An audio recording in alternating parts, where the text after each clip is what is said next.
On behalf of YFlow Chairperson and her committee, I would like to extend a warm welcome to our speakers, Ms. Karishma Mehta and Ms. Riddhi Khosla Jalan, and our esteemed past chairs of YFlow and Flow and our members to today's event, Design Your Story. Before we begin, requesting all to rise for the national anthem.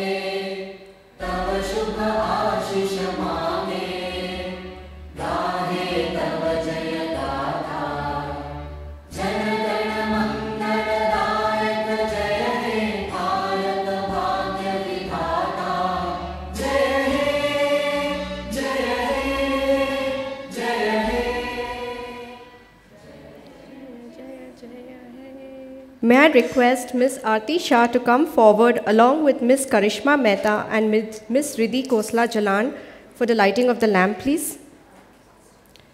Also requesting past chairs, Ms. Rekha Lahoti, Ms. Rekha Reddy, Ms. Manjula Reddy, Ms. Moria Boda and Sonali Sharaf to join the picture. Shubham Kurutvam Kalyanam Arogyam Dhanasampadah.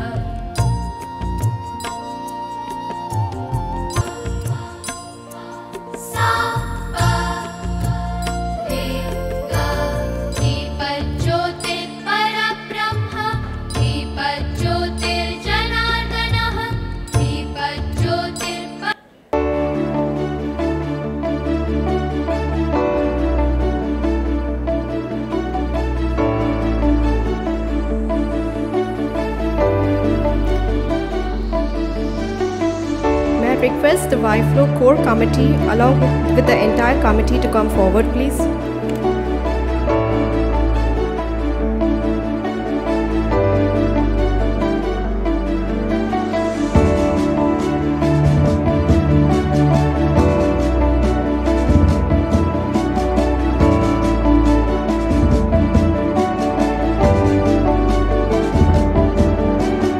The Business League to come forward for a photograph, please.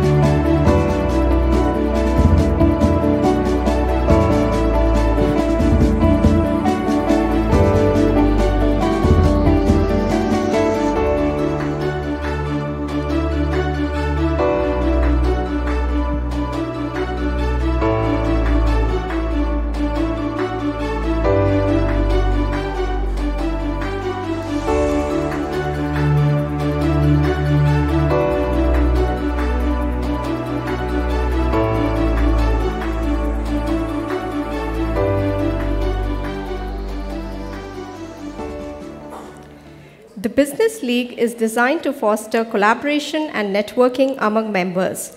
May I kindly request Ms. Samta Dareva to step forward and conduct the session for the YFlow Hyderabad chapter. Good afternoon, everyone. I am Samta Dareva, representing the Business League head Shruti Malpani. Welcome to the session of the YFlow Business League. As an endeavor to promote entrepreneurship and professional excellence among members, Flow Hyderabad chapter did various Business League sessions for its members. Business League sessions are an opportunity to build business contacts, gain reputation, increase visibility in your chapter by presenting your work to your fellow Flow members. After all, networking is not just about connecting people. It's all about connecting people with ideas and people with opportunities. Today, in our final session of this year, we have our two members who would be doing their presentation for you. Let us all encourage them by giving our undivided attention. Our first presenter is Chandrika Rams and second one is Karishma Gupta. A round of applause to encourage them.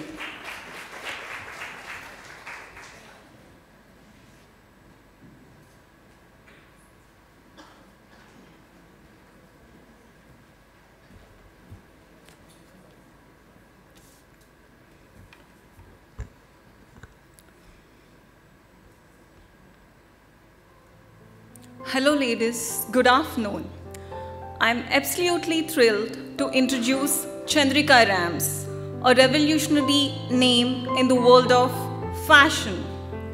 What truly sets us apart is not just our focus on men's clothing, but the fact that it's led by a remarkable women like myself.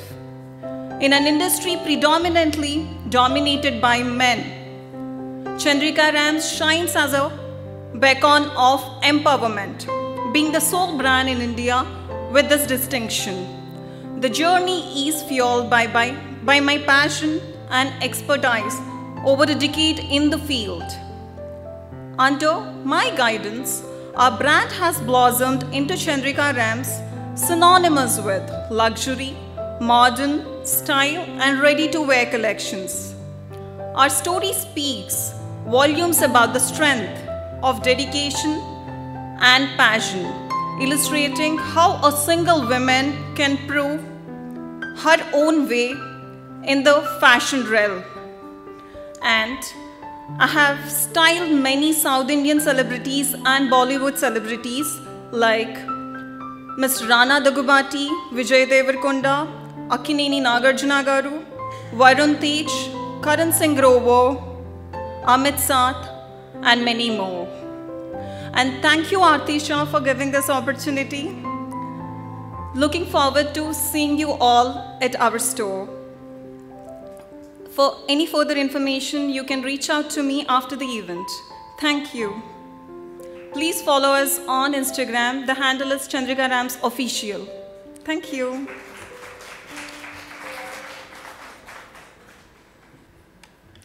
Very good afternoon, ladies.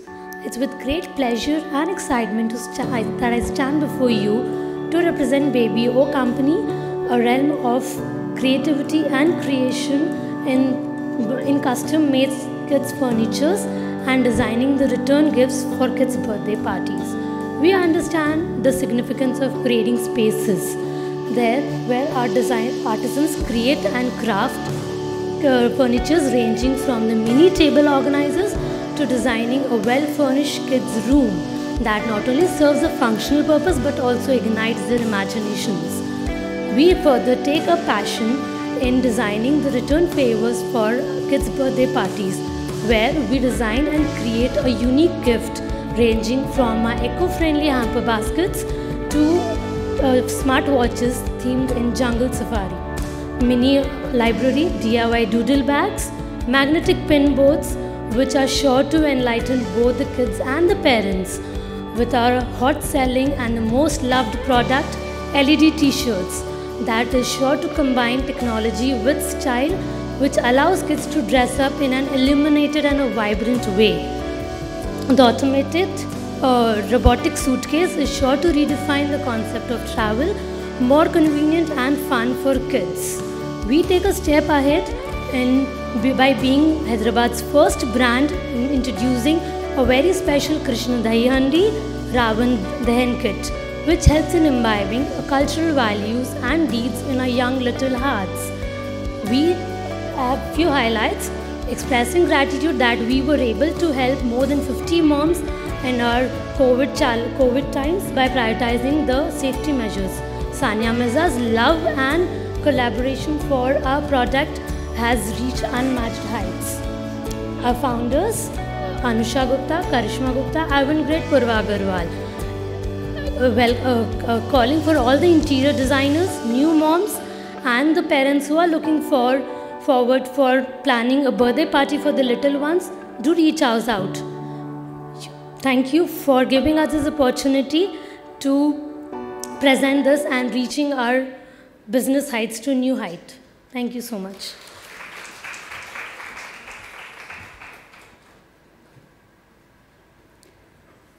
Today I invite all members to make the most of the opportunity presented to you by Flow Business League chapter. Reach out to your fellow Flow members, explore opportunities for collaboration and continue to seek and support one another entrepreneurial journey. Remember that our network is our greatest asset and by nurturing it, we can unlock limitless possibilities. For further inquiry in joining the Flow Business League network, do reach out to any of the incoming Flow committee members and we will be happy to assist you. Thank you so much.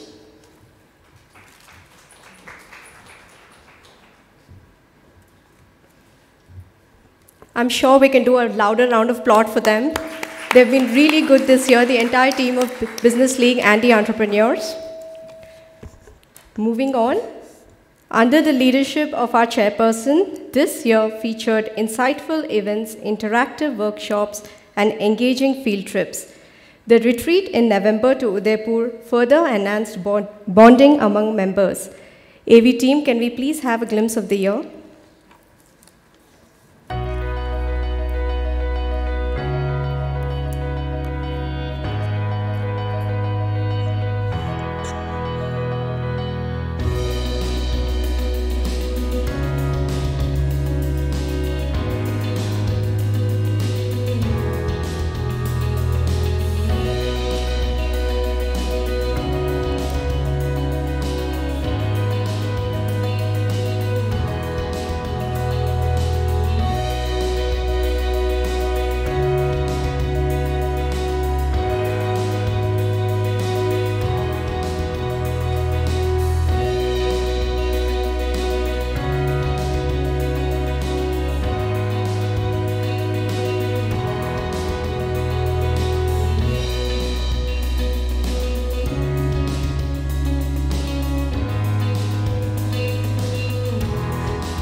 May I now call Ms. Khushbu Daga, Treasurer, YFlow, to come forward and introduce our guest, please.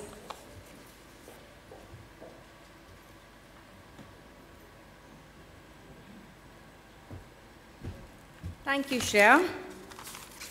So Karishma Mehta, she's the visionary behind Humans of Bombay, embarked on her journey at the tender age of 21, fueled by her passion for books and stories, transitioning from an ardent reader to an achieved creator by the age of 24. She has since left an indelible impact on millions of individuals worldwide, all while managing a flourishing business. With an impressive span of 10 years, a staggering 5 million plus followers, and interviewing Mr. Ratan Tata and Prime Minister Modi, Karishma continues to live her aspirations, sharing enthralling tales from every corner of the country whilst running a successful company. And after a decade of storytelling, she is now diving deep alongside her storytelling approach with Realign, a new venture that serves as an immersive experience, exploring a unique intersection of science, spirituality, and wellness. Realign stands on 3 pillars: listen, learn, and live, offering a podcast with insightful conversations, courses that help you align life, and creative community-based experiential events to provide a comprehensive platform and community to realign.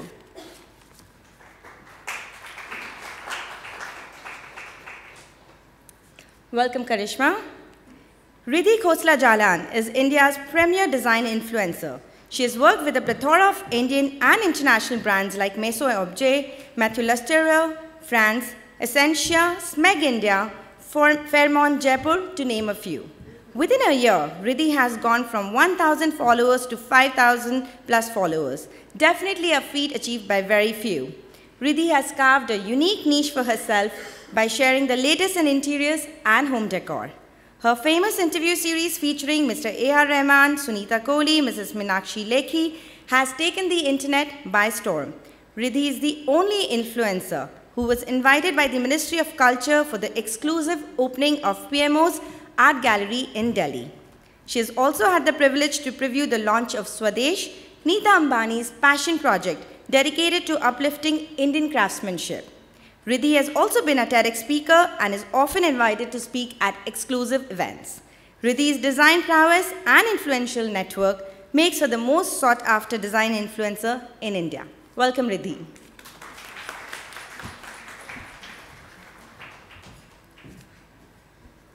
May I request Ms. Aarti Shah to felicitate our esteemed guests with green certificates and Y-Flow memento, please.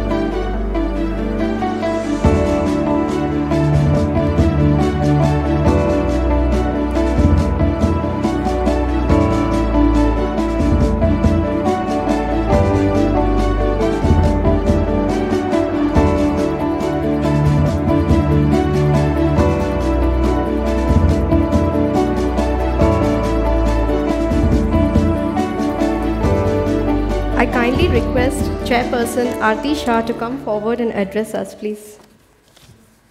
Thank you, Shreya. A very good evening to all the ladies present here. As a chairperson of Y-Flow, I stand before you today, honored and humbled by the opportunity to address these esteemed gatherings yet again. A warm welcome to our past chairs, dedicated members and our distinguished speakers, Karishma Mehta and Riddhi Khosla Jalan, for today's event, Design Your Story. Throughout the year, our theme has centered around learn, explore, execute, encapsulating the essence of growth and development. We have witnessed incredible events and successful retreat where members had an opportunity to learn and network, contributing to our collective journey. A heartfelt thanks to all my committee members, dedicated team whose unwavering support has been a backbone for every event. Your tireless effort, commitment, and collaborative spirit has ensured the seamless execution for my vision, making this journey a truly memorable. I am grateful for every member's contribution, and together we have created another event that reflects the strength of our collective effort. Today, we explore the domains of storytelling and design, highlighting two exceptional individuals whose work surpass conventional boundaries. Karishma Mehta, the visionary behind Humans of Bombay, embarked on her journey at an early age, driven by her passion for books and stories. On the other hand, we have Riddhi Khosla Jalan, a design influencer and a principal designer, who not only brings creativity to the forefront but is a TED speaker, adding a unique perspective to the interactions of design and storytelling. As we navigate through this event, let's embrace the convergence of these two worlds and explore how stories can be drafted and enchant through our thoughtful design. Both Karishma and Riddhi has exemplified my theme of learning, exploring, and executing in their respective fields, leaving an indelible mark on their audiences. Let us look forward to the session filled with insights, creativity, and opportunity to reimagine our own narratives. Thank you for joining us today, and may this event inspire you all to design your own stories. Thank you.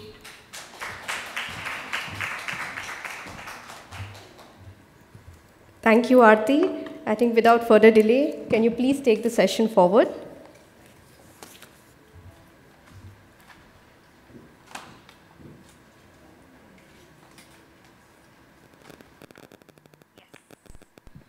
So, you're excited? I'm very excited. Yes. Thank you for joining us today, Riddhi and Karishma. It's a huge honor to have you, both of you together. So I'll not delay and just start my first question with Karishma. You started Humans of Bombay straight after graduation at a very young age. So please take us through your young age, walk through your journey, any inspiration, your passion which helped you to build this platform. Thank you for saying young age. Everybody was doing mental math. So before I've introduced I didn't want to mention people the like number. know how old you are. I didn't want to mention number here. Yeah, I started Humans of Bombay straight out of college. I'm an industrial economics major. I've studied in the University of Nottingham.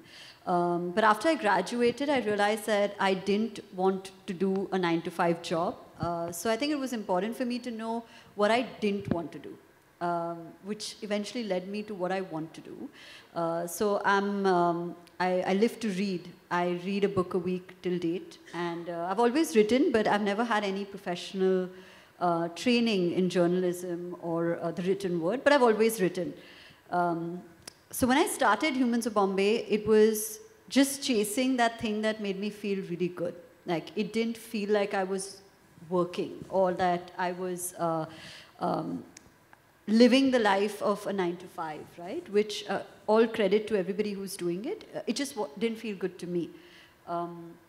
What I learned at that point in time is that sometimes just beginning is the hardest step. And you can consider me very naive out of college, where I was just like, yeah, I'll do it. You know, like, I have time. Even if it doesn't work out, I'll figure something else out. But I never figured anything else. I just stuck with the first thing. But the courage came from the fact that I took the first step. So, and I very often talk about this, that the most important step is the first one, when you begin. And then you figure things out on the way. I was telling somebody before this that I feel like I've done a master's, MBA, PhD, everything while running this company, and I've learned it all on the job. And I would like to believe that that's the result of showing up and just being there. So yeah, these are the couple of things that I've learned through my journey. So was there any passionate about like Humans of Bombay, and was it important for you to listen to the people's stories and show it to everyone? Yeah, so the first time, so how it began is that I went to Marine Drive in Bombay, and I started asking people to talk to me. Please talk to me. It's a college project, which it was. Technically, it was a college project, but anyway. And in a place like Bombay, where people are like, we don't have the time, like, you know. So I remember I went from person to person. It was around 5, 6 in the evening. So I caught people on their evening walk when they had more time to relax and listen to me question them. And people kept saying no. Some people were talking to me for like 2 minutes and being like, okay, okay, ho gaya. And then I remember that this 9th or 10th woman sat with me on Marine Drive and chatted with me for an hour. 1 hour about her story. And I still remember her story. She just lost her husband. And she had to figure out finances. And she was like, I have never looked into finances and I don't know what to do. And, but I'm figuring it out and my kids are helping me and that's where I am and I'm going to start working again. And I've never worked in my life. And her life took such a turn and I couldn't believe that an absolute stranger was telling me these things about her life on the streets of Bombay. I think I fell in love with that interview and then I was like, I want to do more of this, and then I did. So that's the story that encouraged you to start Humans story, of Bombay. yeah, 100%, yeah. So that was nice. My question to you, Riddhi. So your profession journey has taken many turns over 10 years. So take us back to when you started your studio and what inspired you to get into the interiors then? And how did you decide to drive into this digital space to become an influencer? So my journey is a bit different than yours. I had the realization of what I want to do a little later on in life. I grew up in Singapore and then I moved to LA and lived there for about 8, 9 years. I went to a college called USC, University of Southern California, and I got a degree in finance and marketing. But I remember sitting outside the School of Architecture and wishing that, this seems like something I would be interested in, but I didn't have the guts or even the gumption to switch my major at that point. I remember calling my dad and saying, "Dad, I really like architecture. Should I switch?" And he said, "But you're doing well in finance and marketing, so why switch it now?" And I said, "Yeah, you're probably right." So I left it. And I ended up getting a degree in finance and marketing. Another twist happened where I was living in LA, but I came to Mumbai to visit my sister. She was married in Mumbai. And I went for a wedding at the Taj one day before 26/11. And I met my husband there. And a year later, I was married. A year after that, I had my first child. And it all happened so quickly, but that hope of architecture still sort of lingered in me somewhere. And I looked at my husband and I said, "You know what, I need to go back to school and I need to get a degree in interior design because I figured out that this is a passion. I'm every night looking at Pinterest. I'm doing something related to interiors. Let me take this a bit more seriously." And I'm married to a Marwari family, you know, joint family systems, there are responsibilities, but I said, let me go ahead and do it. I joined university. I was pregnant with my second child. I already had one child. There are a lot of commitments that happened. I did it part-time, Saturday, Sunday, 8 a.m. to 8 p.m. for 2 years, and got my degree with the support of my family and husband, of course. And that just gave me a lot more confidence that, yes, I can do it, and I'm committed to it. So then I had my own store called Little Nest, where I opened a furniture store for children because I felt that was a gap in the Indian market. So I'm very happy to hear about Baby O because there's definitely a need for it in India. And from there, I started designing children's rooms. People liked the work, and they said, "Why don't you design the whole house?" And I started getting project after project, and it became a lot to handle. And I'm going to be very honest in this interview. I'm going to tell you the good and the bad. It reached a point where I was getting so much work to do full interiors that I couldn't manage my store because my store then had a workshop as well that made furniture. It was just too much to handle with 3 things, you know, doing full interiors, having a store and a workshop, and 2 kids who were very young, and family and friends and a lot of duties. So I said, you know what, let's realign my life a little bit. I had to let go of the store. And there's no pain when I say this because I was getting enough work when it came to interior design. And it also taught me a lot of things. So after that, I ventured full on into doing full homes. This happened for multiple years. Up till last year, 1st February, I decided to just start posting on Instagram. And what really ignited that is because friends would call me every week and say, "Riddhi, do you know where I can buy lights?" Or "Riddhi, do you know where I can buy furniture?" And I said, you know, if you want to know, I'm sure other people want to know, and there's no point for me to just hold on to this information. Let me just share it and see if other people can be helped. And my kids would record me. I would edit it myself. I didn't take it seriously. I met a friend of mine who's in the influencing industry, and she said, "Riddhi, it's really cluttered. By the end of the year, if you have 10,000 followers, it's respectable because you are putting yourself out there, right? So, you know, you want a decent number." And I said, you know, if I get 10,000 by December 2023, I'll be happy. And it just blew up, and in a very unexpected way. And one thing led to the other, so I think we'll get into that a bit deeper. But that's how the journey has been, and it's evolved from just trying to help my friends as to where they can buy things to now giving access to interior designers and architects or anyone doing up their home as to where they can find the latest material or latest product, because otherwise, how would you know? How would you know what is happening in Hyderabad if you're building a home in Mumbai? So that's the idea now, is just to open up the world of design. Where did you shift to online? When and why? So I shifted a year ago. Okay. And the why is to just share whatever knowledge I have. So my next question is on branding and business. So it's lovely to interviewing both powerhouses are full of energy and ambition. So my question to you, Karishma, Karishma, you pretty much conquered various digital platforms when it comes to art of storytelling. So take us through a process of selecting right stories and drafting the right interview questions in order to keep audience engaged. I think a lot of credit goes to my team. I now, obviously, as the business has expanded, don't conduct very many interviews, except for the ones that you see on YouTube, which is for our podcast.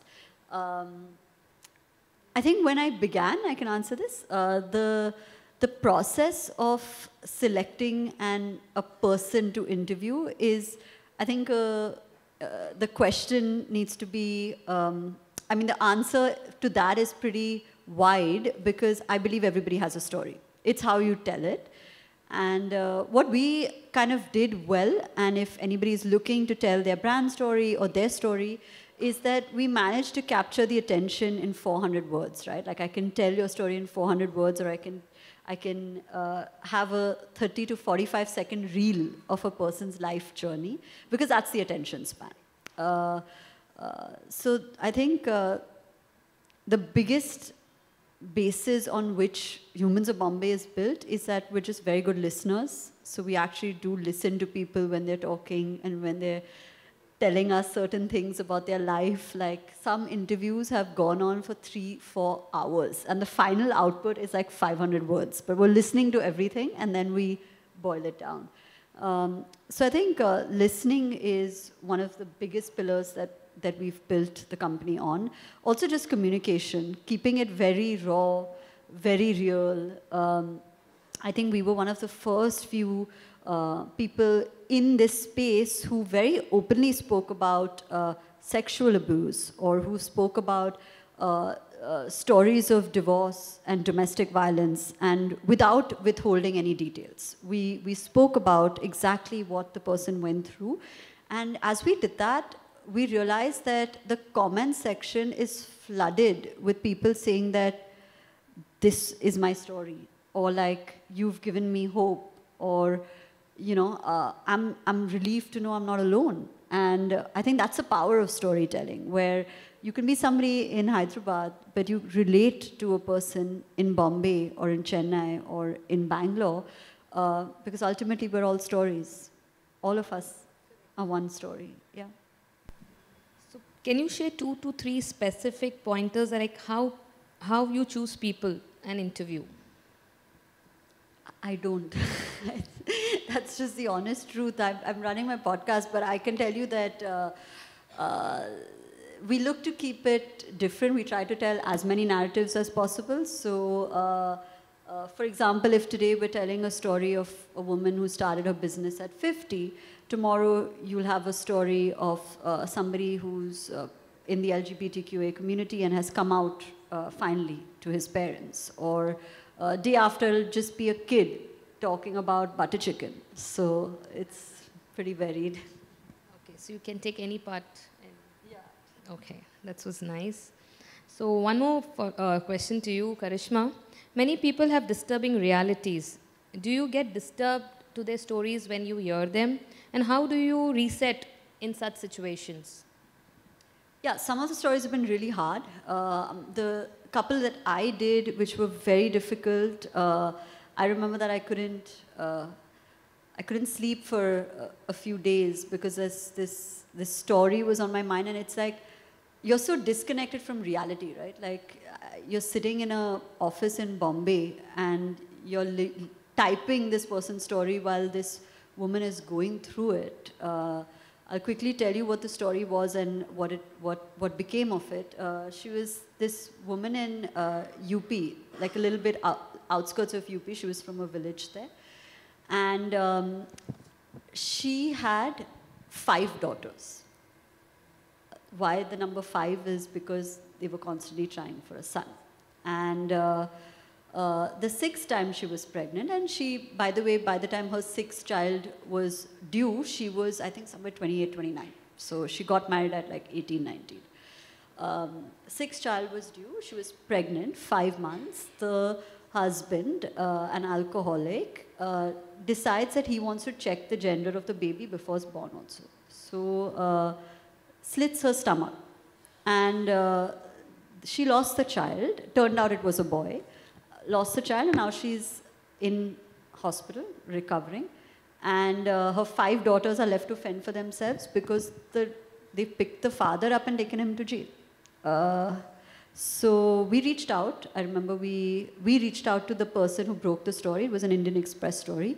And we said, how do we get in touch? And they put us in touch. We figured out a photographer, sent him to her, and told her story. And said that this is the story of this woman. It's her reality. And we're raising 25 lakhs to just make sure that these 5 girls don't have to go through this in any format again. Because you break the cycle somewhere. I think we raised the 25 lakhs in like 10 hours, and people were still donating more because I think that the reality of the situation that hits all of us, right, that we're so disconnected from a life that exists in certain parts of India. When we raised that money and we spoke to her and her brother called our writer, whose name is Kirti Shri, and said, send me a photo of your team. And she said, why? And he's like, because हमारे लिए आप ही भगवान हो, हमने भगवान तो कभी देखा ही नहीं है. And that's what the power of a community can do, but also that as difficult as it was to write that story, it was important to tell it. Because if we hadn't, what would become of those 5 girls? What would become of the woman who's in hospital with hospital bills to pay? So I think it's a difficult pill to swallow, but I have huge respect for journalists who do this day in and day out, when they're covering really traumatic news, but it needs to be told. Yeah. I've read that you've raised 15 crores for the support of people in need. So can you share about that as well? So I think we began this journey almost 2 years after, where we realized that because we tell the story and we are able to capture your attention in those 500 words, that people read till the last word. And if that happens and you read that somebody like this woman exists, or another person whose name is Ali Bhai, he's from Kashmir, he was jailed for 23 years for a crime he did not commit. And he was left without a single rupee in compensation. And he lost his youth, he lost his parents, he was orphaned in jail.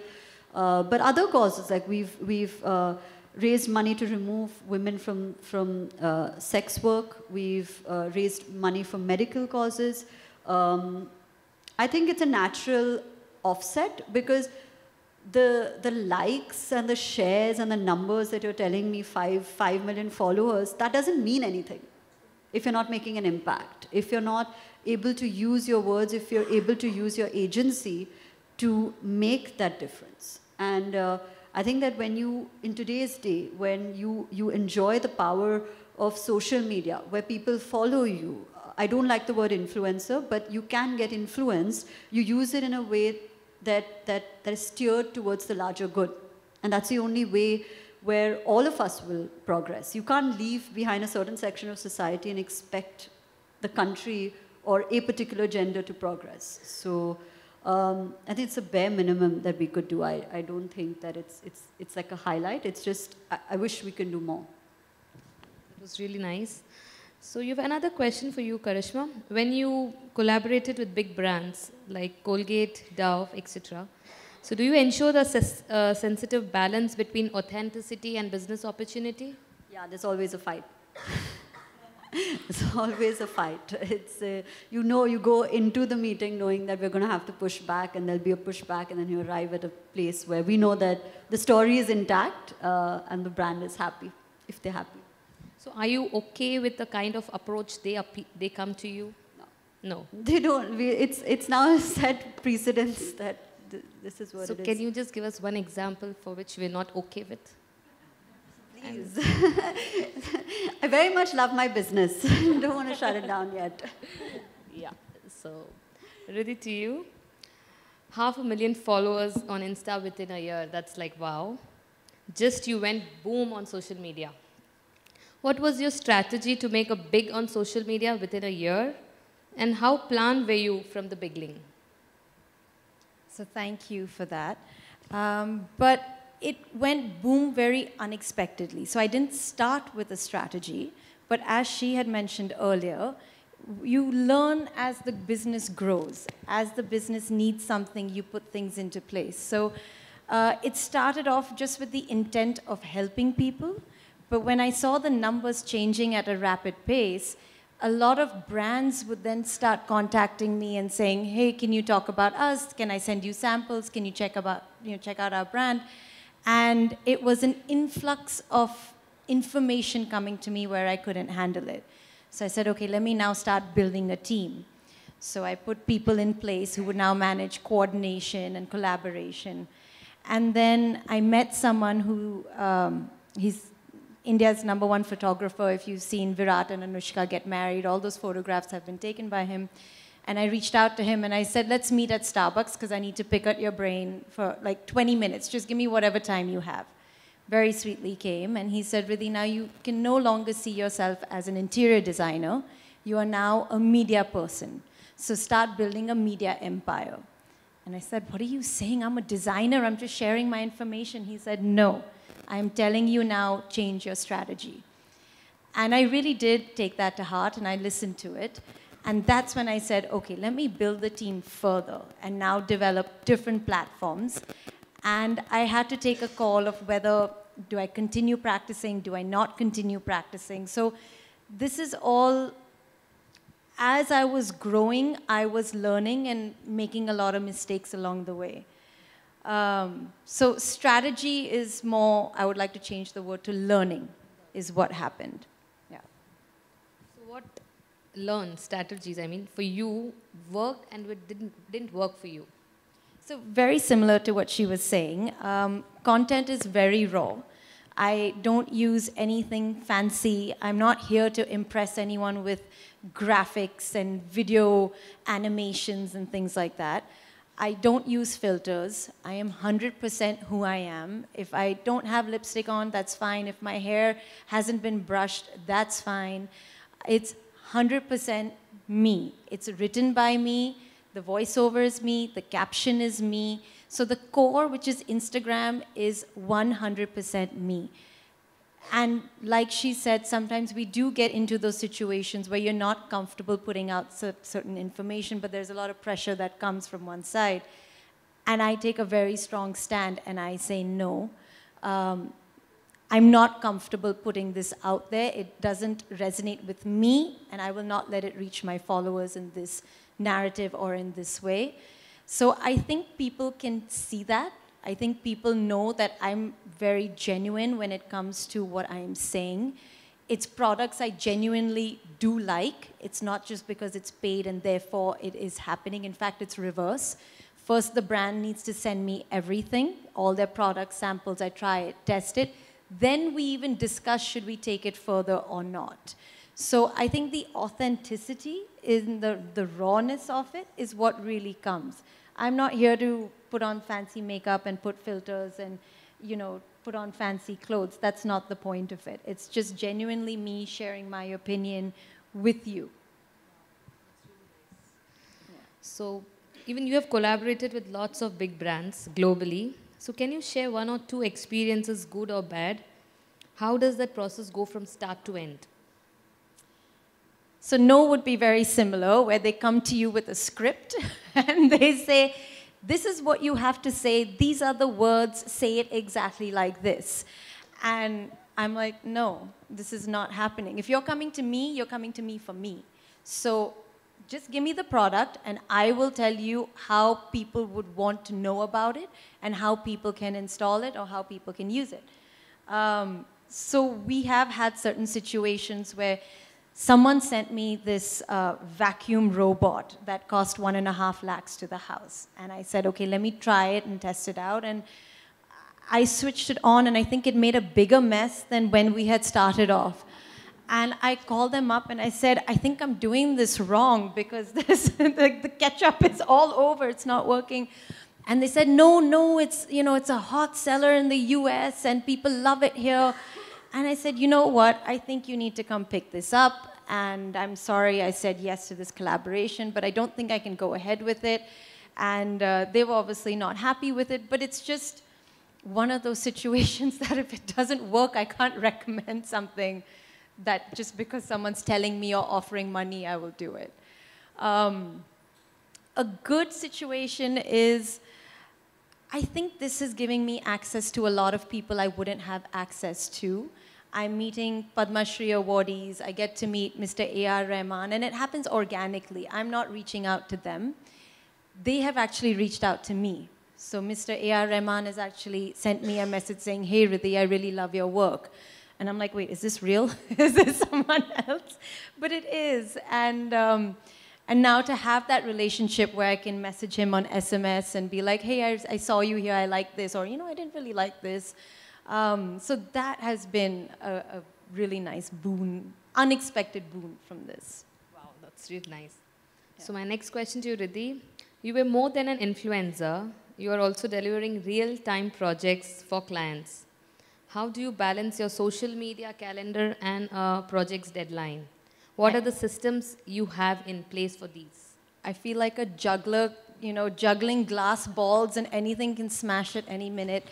But when this did take off, my Instagram journey took off, my husband very sweetly sat me and the kids down and said, listen, I think mom has hit on something big, so why don't I help look after you a bit more? And he's very successful in his own right. He's gone full steam and worked the last 15 years. But he pulled back and said, Riddhi, why don't you just fly? Just go with this, just fly and see where you land 2 years later. And at that point, and after I had met that photographer who said, now you're no longer a designer, you're a media person, I had to take the call of saying, I can't take on any more projects because I wouldn't do justice to those projects. I can't be on site on a weekly basis, managing every minute detail. And whatever I do, I give it 100%. So I had to take that call and shift my team from design to media management, which has been, again, a learning curve, but design will always be my passion. I don't think I'll ever venture away from it. So I'm sure in a few years I'll go back to designing. But that is on pause right now, and I'm just seeing where this journey takes me on Instagram. How do you manage your employees, clients, offline, online? Do you have system set up? There are lots of systems in place, and that's constantly evolving. As we all are working women as well, and we do multitasking. So we want some tips from you. How do you manage? So I think first manage the house. Once the house is managed, then you can manage other things. So in terms of managing the house, the first thing I did was, let's get a house manager, because I no longer want to deal with, bhabhi sabji nahi hai ghar mein. Okay, so I'm not dealing with this. So I got a house manager, and I just give them a budget, and she gives me a monthly record of what was spent, how it was spent. And honestly, if they spend a little bit more, I'm okay with it, but I can't micromanage. So I knew that was set. My kids, I have become a lot more independent because I'm just not as around and as available. But they have been assigned a Didi each, a car and driver each. I'm blessed to have that infrastructure. So since now they coordinate their own day with their teachers and classes. So I know the house is now looked after. My kids are a lot more empowered that way. When it came to work, I delegate heavily. I believe in investing in very good people. I'm willing to pay you extra, but I need quality people because the demands are that high and the pace at which I go is very high. And once I have trained you and you feel that you've understood my voice and my vision, I'm very happy delegating with you. I'm completely okay if you make mistakes as long as you learn from them, because I can't do everything. So that is the system I have put in place. And everyone knows in my team, it's okay to make a mistake. Riddhi's not going to get angry. It's absolutely fine. We're all human. But just try harder next time. Yes, I can completely relate to you regarding planning, delegating. It really helped me this year. Yeah. So now common questions to both of you. Irrespective of your diverse industries, one of the things that brings you together today's both of you are very successful young women in business. So talking about women in business, what has been your experience as a woman entrepreneur? Did you face any stereotypes, criticisms, or struggle in your respective fields, industries? Do you want me to take this first? So interior designing as a field is quite gender neutral. You have an equal number of women as you have men. So in that sense, I didn't feel any pushback. I have heard a few sexist comments of, you know, people only follow you because you're a woman. If it was a man doing the same thing, he wouldn't have as many followers. And to that, I say there are enough male influencers doing really well as well. And I would like to believe people come to me for my content. There are enough female influencers who haven't achieved this either. So, I mean, that comes with it. Trolling comes with it. But as a woman entrepreneur, I know there's this hashtag, this buzzword, women supporting women. And initially, I thought it was more of a trending hashtag to sound cool, that I'm this woman that's supporting other women, look at me now. But I can truly say that the growth that I have achieved has been because women have helped me. They have gone out of their way and really put themselves out there, vouched for me, and helped me. So, and I actually did a reel with someone who people thought would be my competitor. And our whole conversation and narrative was, let's tell people that you don't need to compete with your contemporary. You can collaborate with your contemporary. And that's how you rise, you know, and while you lead, you bring others up. That is also a perspective. So I have to say women, and we can be competitive with each other, but in a healthy way. I feel you can practice healthy competition, but you can also work together in a collaboration. I haven't faced anything. Like, I know that people, my industry, there are a lot more male founders. That's changing now in the startup world and entrepreneurship.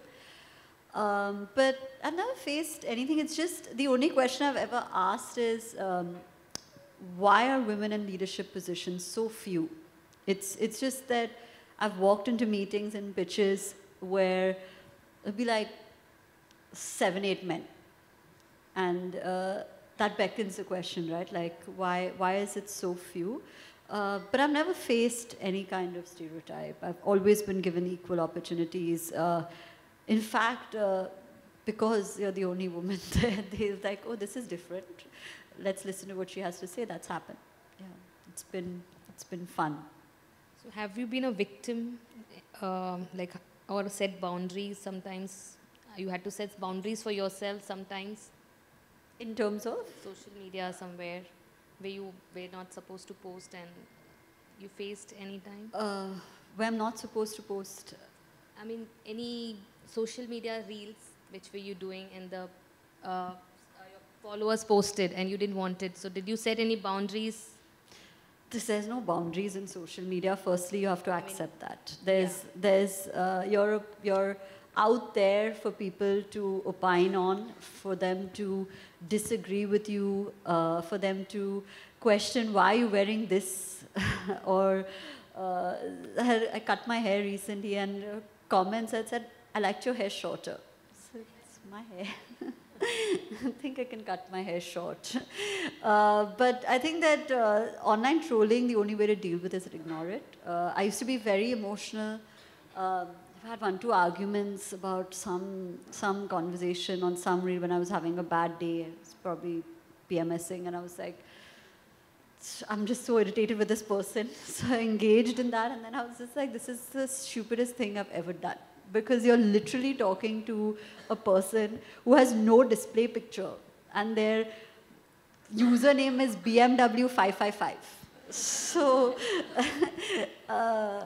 yeah, so energy can be conserved. I don't engage. My question to you, Riddhi, how do you balance your successful career being a mother of 2? I got you told that, but how do you manage?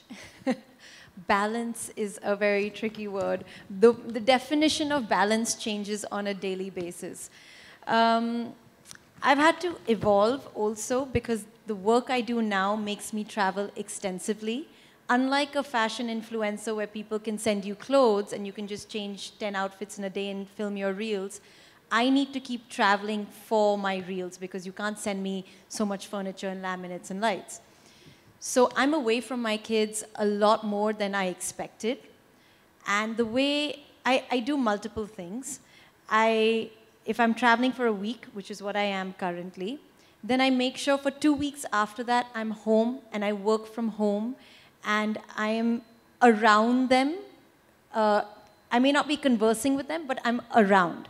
So I might give up some time and then be there heavily. So that's how I alternate it.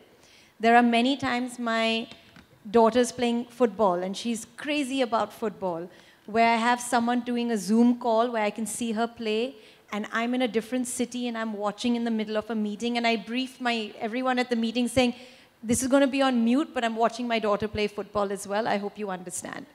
There have been times where I've been at the football match and I'm doing Zoom calls with 6 people and they can hear the coach shouting in the background and, you know, it is what it is. I have 2 kids and if you want to talk to me and meet me, they are part of the package.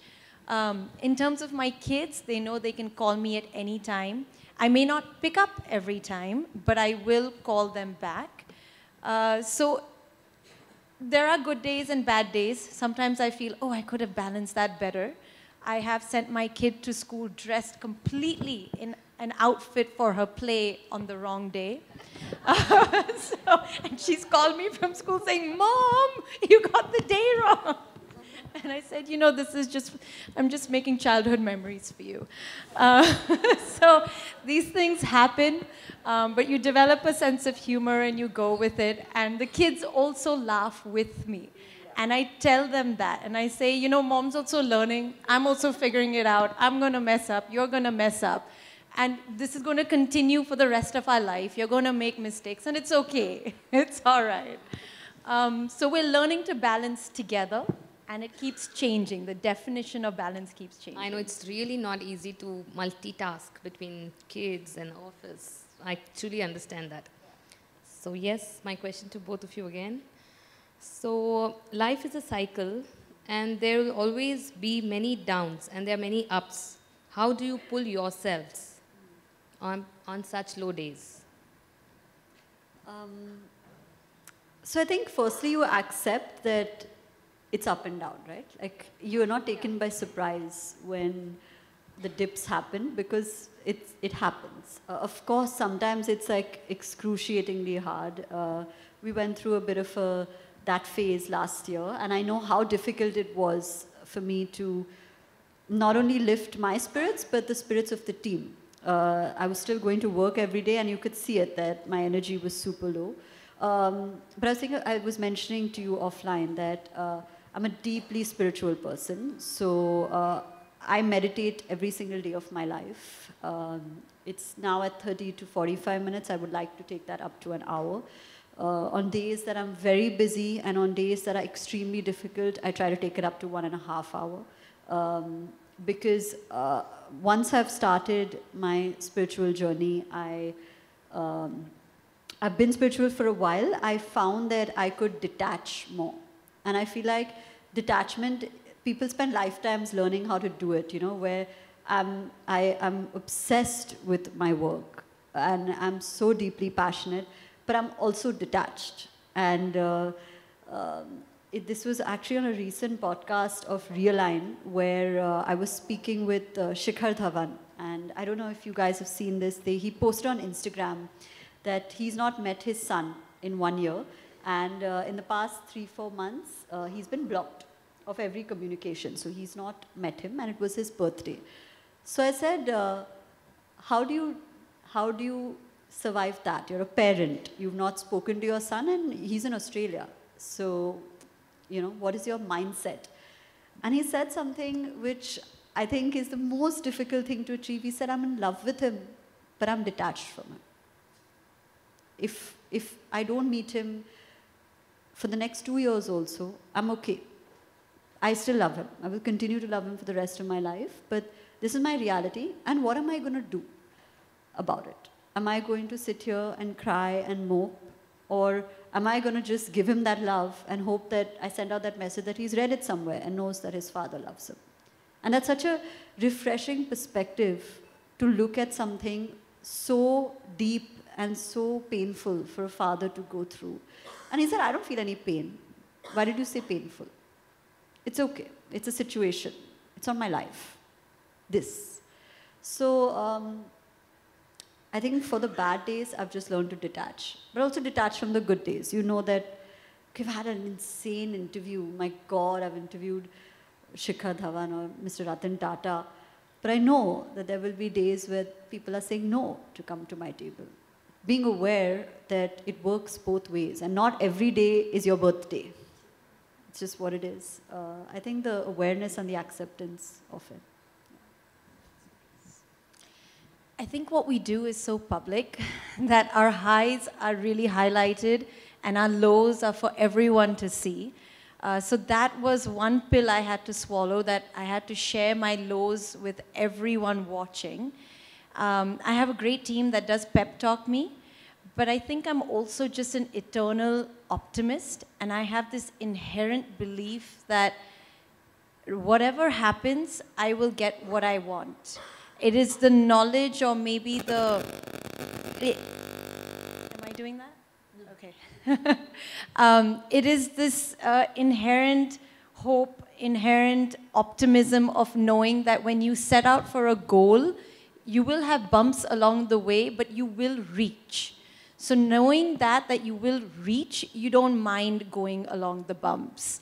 So that's how I pick myself up, saying, okay, it's just a speed bump, and we'll get there. Yeah. I will get there. It might take a few days longer, a few weeks longer, but I will get there. I think you do Buddhist chanting. I do a lot of Buddhist chanting. So I'm Hindu, but I was introduced to Buddhist chanting, and not to propagate it, but just to share my own experience with everyone. There is a phrase that they say, Nam Myoho Renge Kyo. And more than that, the science behind it is, you know, when we say Om or we say a mantra, it has a certain frequency when you're saying the sound. And the earth revolves on a certain frequency. So they, you know, sages long before us have discovered these mantras or words that then resonate on that frequency. So when you are saying Nam Myoho Renge Kyo, Nam Myoho Renge Kyo, you are then aligning yourself to the higher frequency that the earth is rotating on. And whatever you're manifesting then becomes harmonized with the universe. And that's how you align yourself, and whatever you want to achieve becomes a reality. So that is the way Buddhist chanting was explained to me. And because it has scientific logic to it and it just made sense to me, I said, let me try, because what's the worst that can happen, right? It just won't work. I started December 2022. I started Instagram February 2023.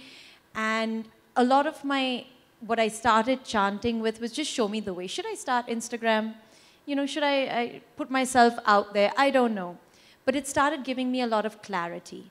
And I literally wrote down every determination I had, and they started coming true. Doors started opening up on their own. So now I chant for 20 minutes in the morning, actively chant. But through the day, it's in my head. While I'm walking, I'm in the car, it's just going on. But you need to say it out loud. You need to say, Nam Myoho Renge Kyo, Nam Myoho Renge Kyo, because the sound is important. I wasn't planning to do this, but I spoke to some of the members before coming on stage, so I've decided to share this, because I think it might be helpful. It was very superb journal what she has, and she follows her daily routine. So I think you can share a few points. Yeah, so please. I don't travel without this. This is my diary. And I wish, I mean, I can leave it here and everyone can see it later. But I open it up, and the diary is broken up into 3 parts. On 2 pages, you can see the whole month, and then you keep flipping. And then on 2 pages, you can see the whole week, and then you keep flipping. And then there is 1 day per page. So that's your to-do list. So your entire year's work, whatever you need to get done, is in here. It's not for journaling. It's literally a very active, being proactive to-do list method. But with that, I have my list of goals. So this, do you want, yeah, so okay, yeah. So this is the list of goals. Hold on, I'll flip it. I don't know if you can see, but I have 30 of them that I want to achieve in 2024. They're very specific. I'm very honest with myself, to the point that even if it seems absolutely unachievable, I still write it in the hope that it will get achieved in some way or the other. The next page is for both my kids and my husband and what I would like them to achieve. The third page is my vision board. It's not fancy. It's literally just images from Google that I've put with a type up of what I want with it. And the fourth page is the Buddhist chanting, a few words that encourage me.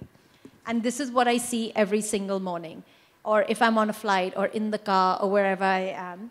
And while I'm chanting, I'm also reading this and I'm visualizing that I have already gotten it. So, for example, in January, I started manifesting that I wanted to do a TED Talk. So I had already imagined that I would wear these clothes on stage and these people would be in the audience and this is how it would go. 1 week later, I got a call for TED. 2 days after that, I got another call for another TED Talk.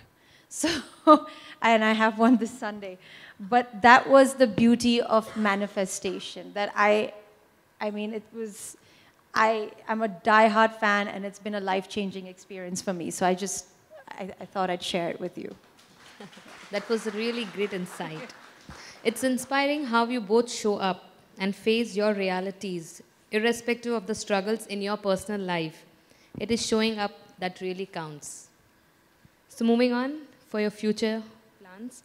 Karishma, with you, you have started Realign, which were you just mentioning, which is on a spiritual lines. How does it stand for you? Please, can you tell us more in detail? Yeah, so Realign is a deeper version of Humans of Bombay, where we really want to go one step further and add value to people's lives. She was talking about manifestation. I've used manifestation and law of attraction for like 10 years now. And I used to conduct seminars, they were called Cove, where I taught people how to manifest, because that's the question, right? Like, how do I exactly get it right? What do you do? And I've read like, I don't even know how many books on the subject.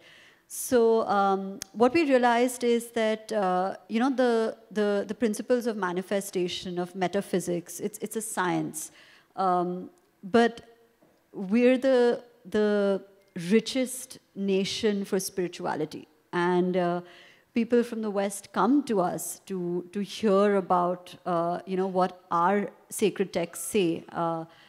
I read the Gita. I read it from scratch. And I know what that belief and that faith is. And I wanted to bring a platform where there is a confluence of what you want to achieve and how to do it on a scientific level, but also on a spiritual level, also at a bodily level. So I was telling somebody that we had a neuroscientist on the podcast who said all of neuroscience stems from Shiva.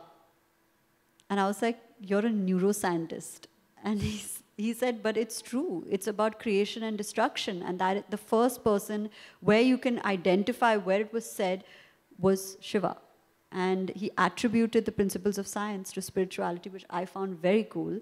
So we're hopeful that we can inspire people to listen to these conversations. They all run very deep. They're 1.5 to 2 hours long with the most brilliant minds in the world.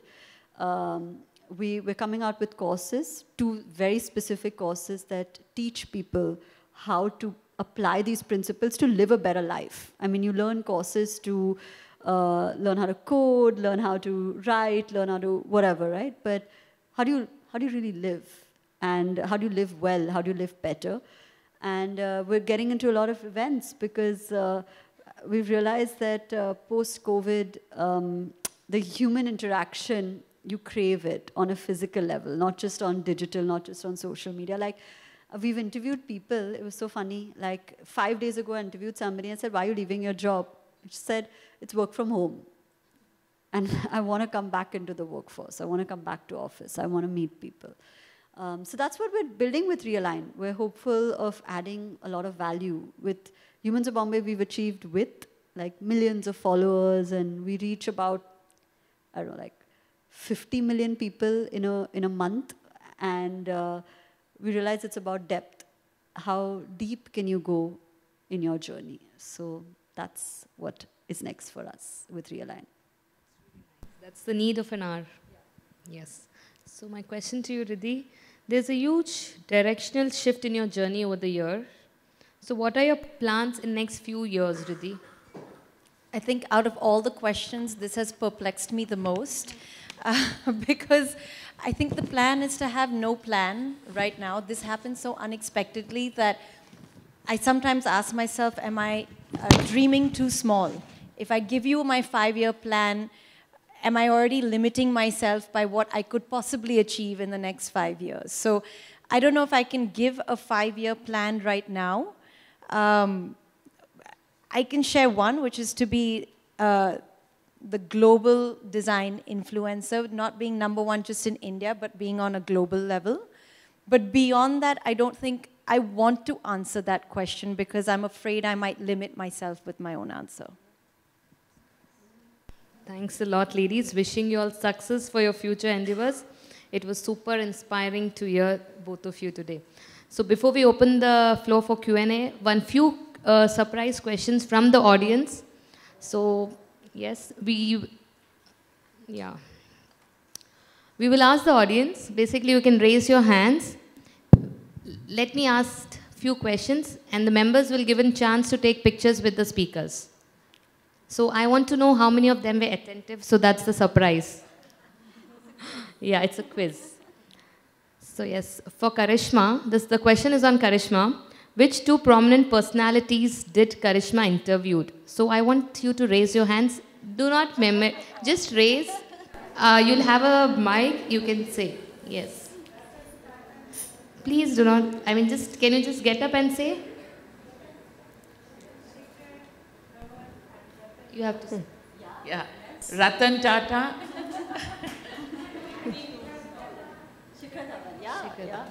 Okay. May I please know your name, ma'am? Rahman. Yeah. Which year did Karishma started Humans of Bombay? Again, this is coming back to age question. I wanted to hear whether they are attentive or not. Which year? Yeah. 2014. Yes. So now for Riddhi, how many Insta followers does Riddhi Khosla have? I asked to raise your hands, girls. Okay, who said 500,000? 500,000. Who just opened up Instagram to check? Okay, how many children and pets Riddhi have? Raise your hand. Raise your hands. Yes? Yeah. Yes, absolutely. So they watched the video which we have sent in the groups. Thank you. And one common question for both of them. What would you say is common in between our 2 dynamic speakers today?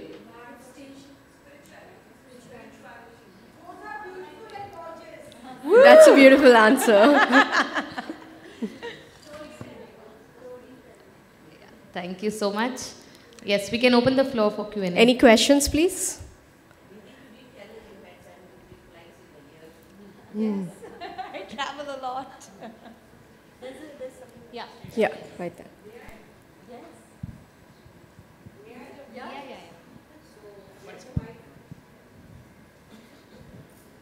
This is going to be a little funny question, Riddhi. I saw your life is pretty well organized. Children, drivers, housekeeper. You didn't mention about your husband. How do you organize it? Well, husband right now is seeing me as his retirement plan. No, I'm sure, great. I'm sure the audience would love to hear that answer first from you, you know. No, he's an absolute sweetheart. He's my pillar. Without him, I cannot be.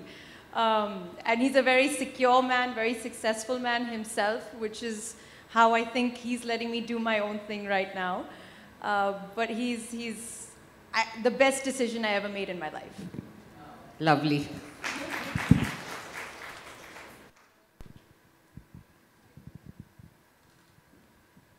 My question is to Karishma.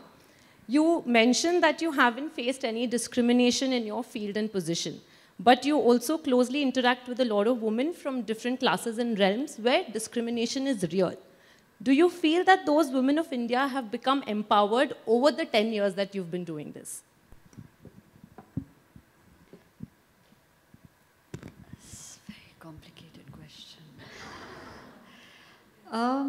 Yes and no, and I'll tell you why. Because sometimes the stories that we tell, you feel like, yes, there is change, you know, because there are women who are, I'm not an advocate for any brand of what one must do or not do, but like there are women who are, say, okay to walk out of a marriage where there was domestic violence, or we've covered stories of women who have, you know, begun their own businesses and look to become financially independent. We featured this really sweet Rani who at the age of 72 earned her first 2,000 rupees. And she was just thrilled in life, you know, went and bought a gold sari and took a photo and sent it to us. So yes, but the story that I narrated of Anita ji happened 2 years ago. And where she went through an ordeal where you're just zapped as to how is this happening in my India, or like, you know, this is a place where so many good things are happening for women, but also this exists. So I would like to say that we're getting there, but I don't think this is a yes or no question. I think that while for some women it is happening, for others it isn't. That's just the reality. This question is for Karishma. Would you kindly take us through some steps for manifestation? Okay, yeah, it's my favorite topic, guys. I can keep you here for 2-3 hours. Yeah, thank you so much. Okay, so when you're manifesting, and this is the one thing I say is that you have to detach again from the outcome, in the sense that the process of actually, okay, how will it happen? Say you want to get $1 million or like 500,000 followers on Instagram, whatever it is, right? Like the how is not your concern. That's just detached from that. The way will be shown to you, the doors will open. While manifesting, you make it as specific as possible. So clarity is so underrated in every aspect of life. Most people begin their manifestation journey without even knowing what they want.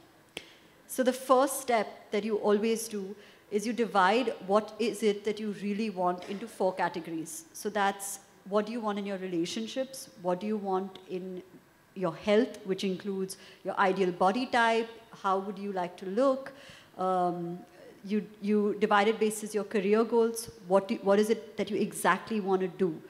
And the 4th is just fun stuff, right? Like the miscellaneous of it. Your lifestyle, your travel, maybe you add specifically that you want a particular bag, I don't know. You visualize it. And while visualizing, you make it a very immersive experience. So like to the point where like I can feel the fabric on the couch. Not my couch, the potential couch, right? For example. And then you release it. You can't keep obsessing over this one thing that you really want and be like, why isn't it happening? Why isn't it happening? Time is not, it's not relative to you. It will happen, that is for certain. How it happens and when it happens, you leave it up to the force that you believe in, you surrender. I always tell this story about manifestation because till date it blows my mind. And by the way, all these big interviews that have happened have first been in my head. And they continue to fuel me to believe that I can achieve or like interview whoever I want. So I was obsessed, and I'm like this type of like an obsessive, immersive person. If I get obsessed with an idea, it's there. I was obsessed with the idea of Forbes, and I wanted to be in Forbes ever since I knew what Forbes was. I was in boarding school when I read it. And I'd started Humans of Bombay in 2014, and I knew that 2016 was the year, and my password was something Forbes 2016, and it was 2014, 2015 that it was my password, 2016. And in April 2016, I got featured in Forbes Asia, not even India, and I was like 24. And I still wonder how that happened, because I didn't think that, I saw some of the names there, and there were like astronomers, and there were, I don't know, people changing the world, and I didn't realize that I was one of them, and that person, that journalist appreciated me. And everything, when I saw the interview of Humans of New York interviewing Barack Obama, and I had posted on my Facebook saying, Namo on HOB soon, question mark. Immediately after that, I have a screenshot of that. And in 2019, they reached out to us and said, we would like you to interview the Prime Minister. And I didn't even have to, I didn't chase it. I just knew that all of these amazing things are going to happen to me. So your mindset is everything, right? Which is why the greatest speakers and the greatest spiritual gurus or the greatest manifestors in the world talk about meditation.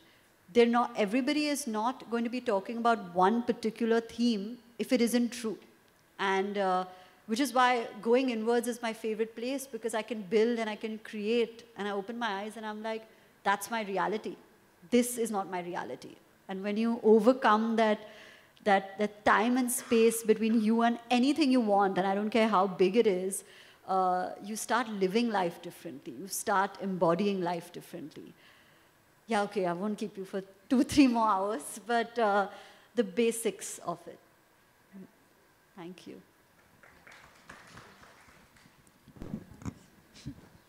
Hi, congratulations to both of you for all the success. And I have a question to Riddhi first. I'm an architect myself and a designer. So, are you planning to cover a lot of natural materials that can be put to use in interior design or architecture? One thing is the demand is less, so the supply is less, and not many inventions. And I've seen one of your posts where you were capturing those carbon tiles, right? So I had also stumbled upon it and wanted to use it. So there are many more that can come, and we can save reduction of the carbon footprint. So are you planning on any such things? I would absolutely love to. But the insight that I have gained through this, because I was very excited about talking about sustainability, or how do you reduce pollution, and how, so the tile she's talking about is actually a floor tile that has been created by air pollution, where you can take the carbon from the air and create a floor tile from it, which is, and it's made in India, it's revolutionary, everyone should be using it. But a lot of, I think as a market, India is still very price sensitive. So while everyone is aware, a lot of people are not putting their money where their mouth is. Yeah. So there is time for India to evolve, especially in terms of design when it comes to that.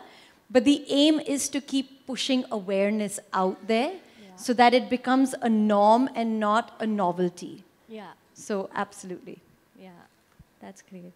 And to Karishma, is there an impactful or inspiring story that you would want to put it in a movie? And have you thought of movie making anytime? Because you have so much to share. Yeah, we think about movies all the time. I have to stop thinking about them. Like, this should be a movie, and that should be a movie. But it'll happen in the next, I would like to say 18 months, we'll have a green light. You're manifesting it. Yeah, it's happening. Yeah. I'd love to work in it. Just oh, really? Okay. Cool. Yeah, because I work as a set designer also, once in a while.